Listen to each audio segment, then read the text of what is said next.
morning, welcome everybody to my channel. My name is Chrissy and today I'm going to be giving you a prediction reading for the 29th of April.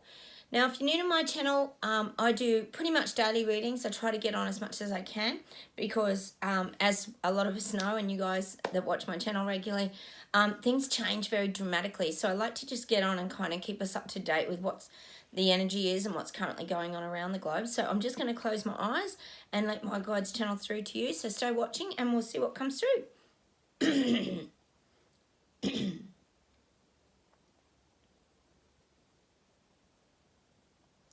Oh, I'm getting that there's some fair dinkum deals being made. Now, when they're giving me the word fair dinkum, that's a very Australian saying. You might not understand what that means. Fair dinkum means honest and good. So that's the translation into another language. Yeah, there's some fair dinkum deals being made now. And this is definitely around, I'm getting honesty, because I've said things are collapsing. Their narrative is collapsing. They've had so much pushback that it's now causing the narrative and the agenda to get wobbly. I said this the other week about their big elite tower is starting to collapse. Well, this is what I'm getting. That there's that shaking, like the earthquake kind of earth tremor energy. I'm sure if you're living in New Zealand, you can kind of relate to these things because I know you get a lot of tremors and things sometimes. But this is the kind of energy that they're showing me. It's that shaking and that movement that's causing things to collapse, and that's what we want. So there's fair dinkum deals going on. I'll just see what else we get around this. Yeah, I just get that people aren't scared anymore. People are becoming aware that they're losing their rights as humans. They know and they can feel and sense now where this is headed. So I would say these are the people that are waking up. They're starting to sense and feel something isn't right. Now, it gets to a point when you're going through this kind of journey, as we all know, you guys watching my video and myself, that you get to a point where you have to start to really look at the truths and you look at things at kind of what they really are. We don't just look at things that we're fed and given and put right in front of us like this. We have removed all the veils and we see the much bigger picture. Well, this is definitely what's happening in today's reading. Yesterday I talked about joining the dots, like joining the stars. Well, people are joining those dots, and this is what I'm saying about fair dinkum deals are being made. So truth, honesty, these kind of deals are being made. So I think we could take that as a positive too, that people are really starting to sense something isn't right.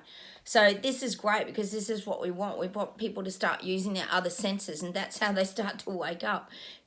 So they're definitely getting those gut feelings. Something's just amiss. They can't quite add it up, some people, but they know something isn't right. So they're trying to kind of get back in their power by, an example might be they don't want to keep going down the booster road and just continuously getting jabbed. A lot of people probably don't want that.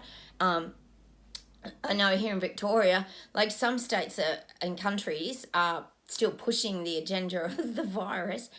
Most have opened up and just we're moving on. But down in Victoria here, of course, Daniel Andrews, who's had the most lockdown city in the world of Victoria, living in Melbourne, he's just mandated the third jab now. So all the teachers here currently or New South Wales at least, are striking because there's a lack of teachers.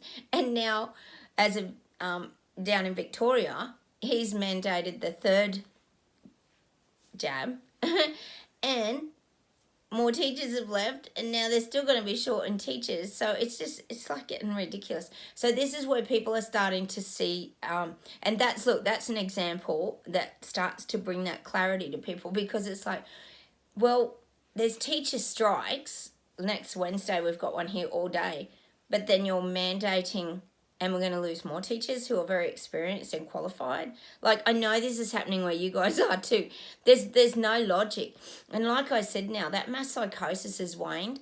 And so the logic is starting to kick in, because I do believe it's about the waking up. So people are starting to sense something isn't quite right. It's like they can't quite put their finger on it, but it's those senses opening up. So they're listening to their gut, and the messages, they're kind of getting these messages that are sort of coming to them, and it's starting to give them a lot of clues is probably what I'm sort of saying. It's like they're having to be Sherlock Holmes and do their own investigation to figure things out. So they've got their like magnifying glass and they're looking for the clues. And that's kind of the energy that I'm getting, is they're the ones that are waking up and coming out of the mass psychosis and their slumber are starting to look for the clues. So it's showing me that kind of Sherlock Holmes detective kind of energy. Again, we're just sitting back, keep sitting back, watching the show. But this is what they're now going through. They're going through kind of the things that we went through probably, like I said, about a year ago, where we had to like figure things out and investigate and do our detective work. Well, now I feel like a lot of people are starting to do their detective work. And some of these triggers are, look, Elon Musk buying Twitter is a huge one that's probably people are going to go, oh, okay. And these are the little things that start to create the little clues that take them to the truths. And that's what we want. We want them starting to see things. So they're starting to look now. So I want you to hold that vision of like that Sherlock Holmes detective in your mind, that this is what's happening out there. It's not happening to you and it's not happening to me. This is what is actually currently going on in that sort of energy. Not all people, like I said, some people love that addiction of the fear and being all protected by government, and we know there's people that are still in that, well, little bubble. But like I said yesterday, the bubbles have popped and the veils are starting to be removed, and this is what's happening. People are starting to listen to their other senses, that something isn't quite right. So hold that in your thoughts today. They are starting to do their detective work. I'll just see what else we get.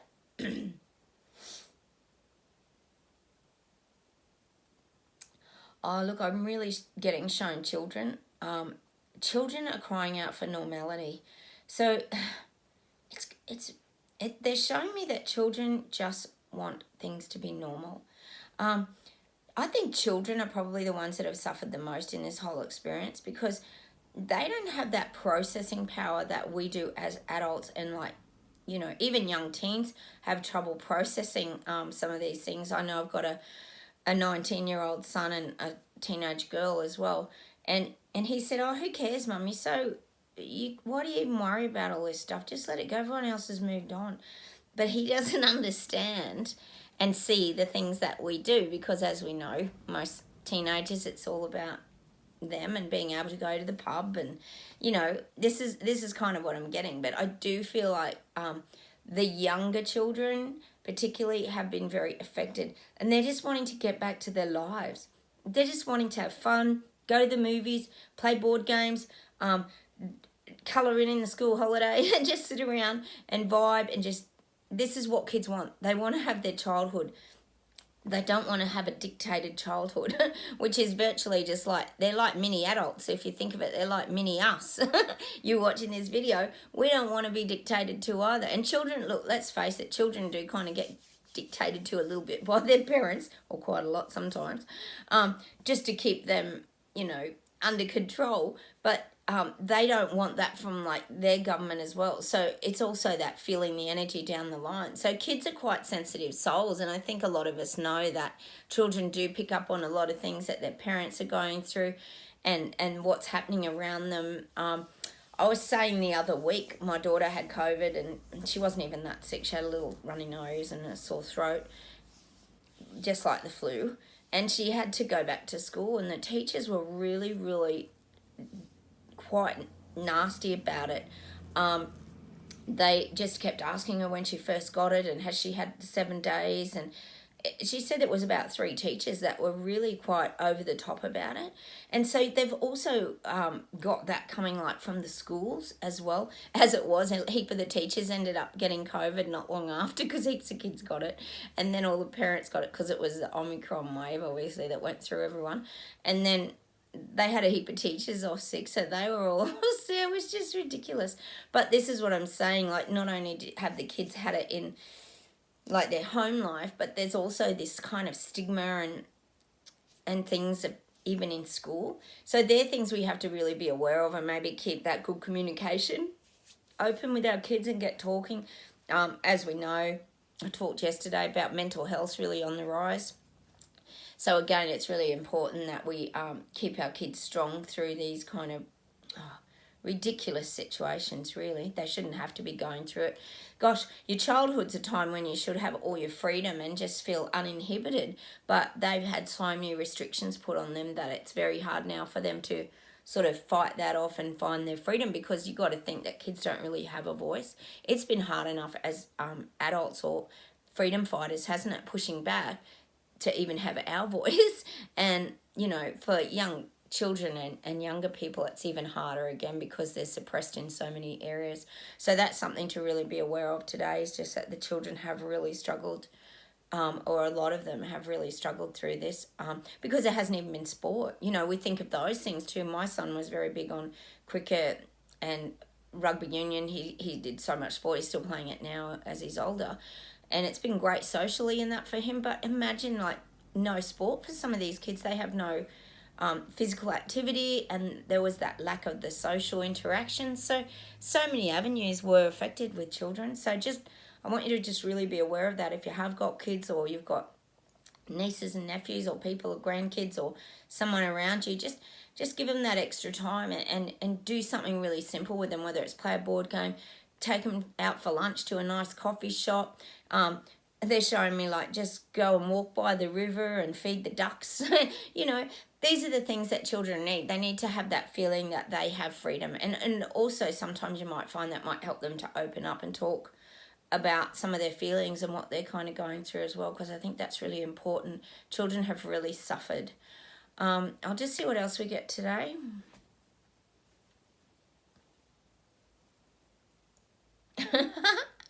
Oh my God, so funny sometimes.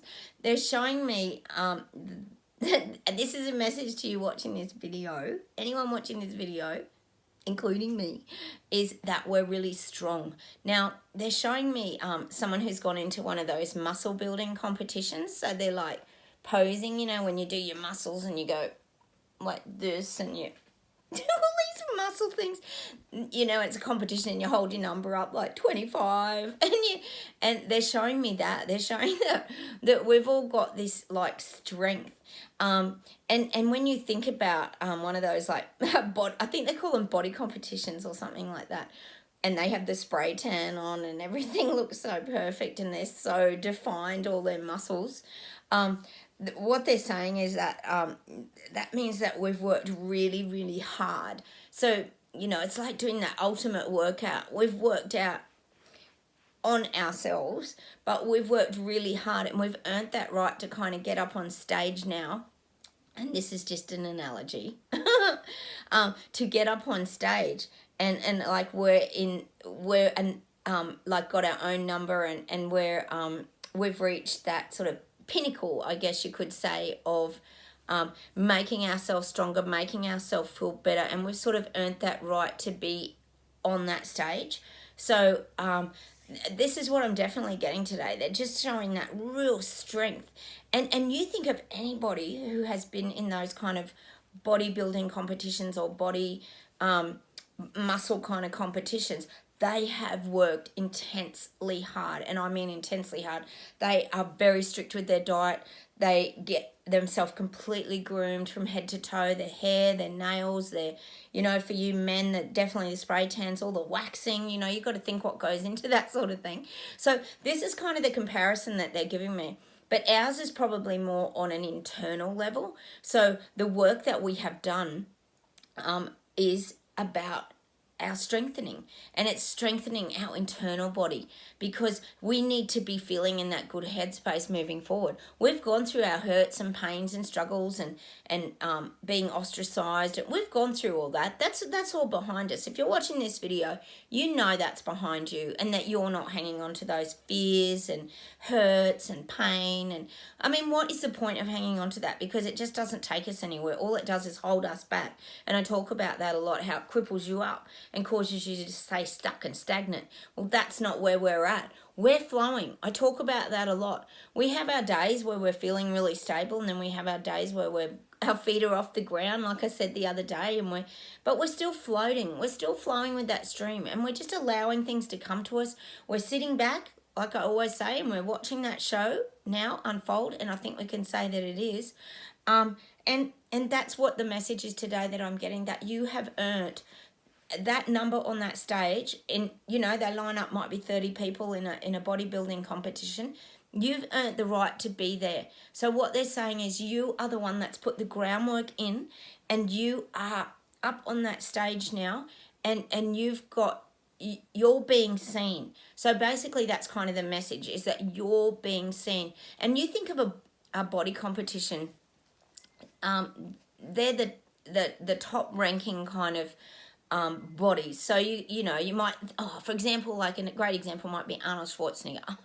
Not that we look like Arnold Schwarzenegger, but he was like top of his game. You think how he was Mr. Universe, I think it was, and he was Mr. Universe for quite a few years, I think. He was, and then he went on to have continued success as well, because he was actually a very clever man in his acting. And this is what they're kind of showing me. To get to that level on that stage as a bodybuilder, or as a strong person, like a really fit person, you have to put a lot of work in, and you earn that spot. Because there's only 30 people up on that stage, but you're one of the ones, and I want you to know that if you're watching my videos, the guides are saying that you have earned that spot, because you're the one that's worked, you pumped that iron, and this is in your mind. Well, you might be pumping iron as well, but this is about your internal strength, and that's what they're giving me today, that you have earned your right to be on that stage now, and to be that strong person for people to see. And I talk about that a lot, being that light to people in the darkness. It's the same sort of equivalent.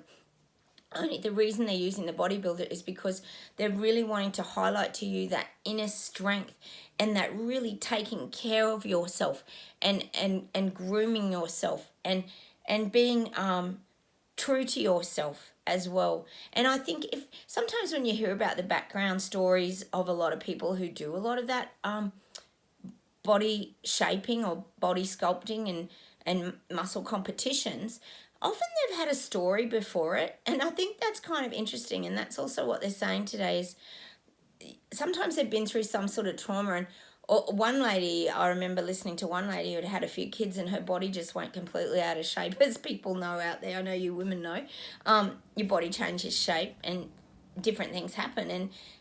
And sometimes they're so determined to get their fitness up and their body shape sort of back. Like, that's just an example. Everyone has different reasons for doing things. Someone might have been bullied at school, and then they've got themselves really fit, and now they're Mr. Muscle Man. Well, this is kind of what they're saying to me. I'm not saying that's a complete healthy lifestyle to go down. I'm definitely not recommending that we do that. But this is what the guides are saying. They're saying this has been the internal battle that we've had to move through and improve our personal strength inside.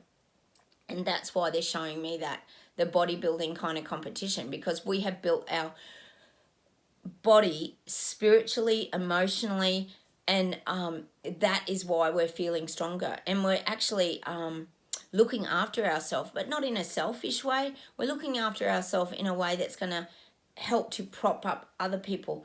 It's like I said the other day, if someone's depressed, you don't want to hang around and become depressed as well. You want to stay over here detached.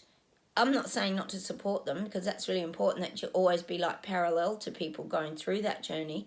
But you've also got to remain strong and in your power, because that's how you can actually help to lift people out. Because if two people are depressed and in a difficult headspace, that no one can help each other out. You just go deeper down that darkness and into the dark tunnel. So that's why it's very important, and the guides are always saying that you really keep up your spiritual, emotional, and mental strength. It is crucial in this journey going forward. I'll just see what else we get today.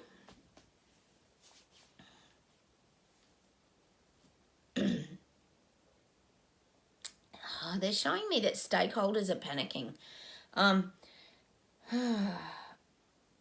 they're showing me like a lot of this running around. It's almost like showing me the monetary places where they do the stock exchange kind of thing. They're showing me this. They're showing me people running around and it's all like panic mode. So whether there's going to be some dramatic shifts pretty soon in some of the stocks and shares, but stakeholders in certain things are starting to get nervous and starting to panic. Because we've got to remember too that all these elites, and it's not just the main elites, there's a heap of elites in between who are starting to panic now as inflation starts to kind of rise. Well, it's starting to escalate really quickly now, the cost of living, and it's becoming very, very obvious. I think everybody out there, you know, and I know that we're starting to really see the changes very dramatically here. So can you imagine if you're a person who's got huge investments globally or in big corporate, or well, we know big corporate's kind of killing it at the moment. They survived really easily during the pandemic, funny that, such as Amazon and eBay and all these kind of it's just a shame, isn't it? Little shops are just being wiped out everywhere. But can you imagine if you're a stakeholder and you've got a lot of your investments, you're going to be very concerned now, especially if you're not in the reset agenda loop and understanding what's going on and you're just waking up. So there's going to be a lot of, I feel, stakeholders and people that are going to start to panic. I'm definitely getting that in the next, I would say in the next 3 weeks, but maybe a month. But there's definitely there's this mass panic going on. What do I do? What do I do? What do we do? Should we do that? Should we swap that? Should we do this? There's a lot of this chaotic energy around that, which is, you know, I'm thinking it's kind of that visual of the stock market. So I think there's going to be a few shifts coming pretty quickly. Not that everybody wasn't prepared for that, but if they're not in the loop, some of these wealthy people, which they wouldn't all be in the loop of the reset and understanding it all because they've been asleep. So we've got to remember that still there's a lot of people who are waking up. Bad time to wake up when all the finances are crashing. They might wake up just in time. Hopefully they'll save some of their wealth. But you know, this is what's going on. We're all sort of suffering through that at the moment. It's how can you prepare for everything going up? And that's because what doesn't go up? People's wages. Nothing's going up. So we've got strikes here. We've got bus strikes, train strikes, teacher strikes, nurses strike, ambulance strikes. Let me know down below if you're getting strikes where you are. That we are getting so many strikes, not only because of mandates, especially in aged care homes, but the staff ratios are all wrong, and people want more pay. It always comes back to more pay because wages don't go up. Anyway, so that's what I'm definitely getting. There's going to be a lot of chaos now. This is the month moving forward where there's going to be a lot of chaos around that. I'll just see if there's any last messages today. Ooh. I still get Canada is rising. Oh, gosh. I hope it happens for you guys. I think you've got some motorbike thing that they're trying to still do in a very peaceful and safe way, not to disrupt the public, as we know. But I think personally this would be the time for anyone in Canada to stand up against tyranny. This would be, I would say, the absolute last ditch effort. I think people want to really hold those hands and everybody join hands together in that solidarity. Oh, I really do see that for Canada. I feel like everybody feels like if they could just hold each other's hands, they could support each other and stand up. So look, I still feel there's a lot of fear in Canada and I totally understand it, and I know that you guys get it too. It's not easy to stand up when you're being constantly squashed. Look at the poor truckers. They shook the world and then he just squashed them down.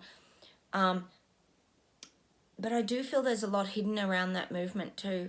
And this could be to do with lawyers. I still feel like there could be things going on in the background there.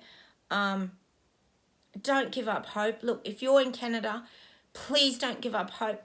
Hold your torch. This is that torch relay again. They're taking me back to the torch relay when the truck drivers first stood up. they pass that baton all around the globe. You know, we've got to remember that people are waking up as well. So you would have people waking up in Canada, and we've got people waking up in every other country: Sweden, Germany, Netherlands, Iceland, Belgium, UK, New Zealand. Gosh, Western Australia has just been released from all its jail of QR codes and masks. So look, you've got to remember that people are waking up. So look, let's all put our thoughts on Canada today, and let's send them some really beautiful, peaceful energy, and let's allow them to have a voice. Let's get the universe and the guides behind them, and let's get their voices heard, and let's keep them strong together. And like they're showing me, they're all holding hands. It's that solidarity, that strength in numbers, because when you've got strength in numbers, you get the pushback. So never be scared of standing up, because this is the time to stand up against tyranny. You can make a difference. Like I said, when people push back, it causes them to become unstable. The agenda becomes unstable, and that's what we want. It's like getting back to that earthquake energy or the earth tremors. Things start to shake because little bits of information come out and things start to crumble, and that's what we want. We want the narrative to keep crumbling. And look, I think it is. There's been enough data coming out. We've got Elon Musk on the new Twitter platform, fingers crossed that he starts allowing truths. We've got people grouping together about injuries and things like this, and finding their like kind to find that strength to stand up. And this is happening. You have to know. So all the best out there in Canada. I hope that you guys all rise up, because that's what needs to happen.